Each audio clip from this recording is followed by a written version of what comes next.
Daily. Taste the Daily.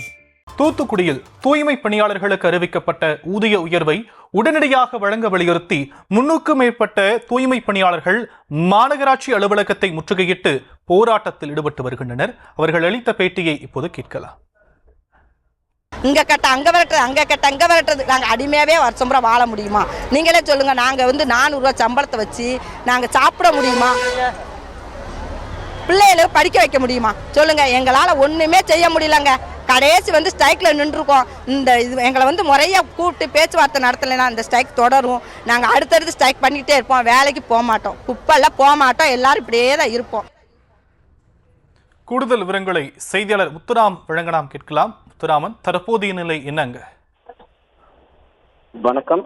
Thoothukudi மாநகராட்சி அலுவலகத்தை முற்றுகையிட்ட தூய்மை பணியாளர்கள் மாவட்ட ஆட்சித்தலைவர் அறிவித்த ஊதிய உயர்வை உடனடியாக வழங்க வேண்டும் என பல்வேறு கோரிக்கைகளை வலியுறுத்தி போராட்டம் தற்போது நடைபெற்றுக் கொண்டிருக்கிறது.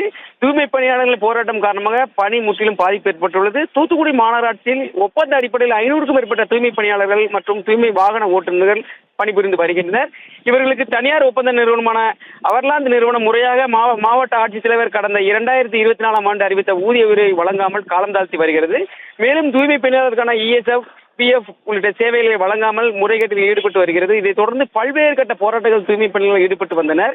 இந்நிலையில் தூய்மை பணியாளர் கோரிக்கையை நிறைவேற்ற மாநகராட்சி நிர்வாகம் எந்த நடவடிக்கை எடுக்கவில்லை என்று தூய்மை பணியாளர் பாரத ஓட்டுநர் சங்கம் மற்றும் அலுவலகத்தில் இருந்த பல்வேறு மேற்பட்டோர் 500க்கும் மேற்பட்டோர் தற்பொழுது மாநகராட்சி முன்பு இந்த போராட்டத்தில் ஈடுபட்டு கொண்டு வருகின்றனர்.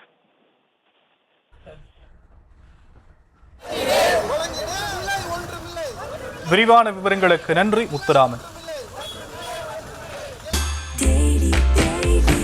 Taste the Daily. Taste the Daily.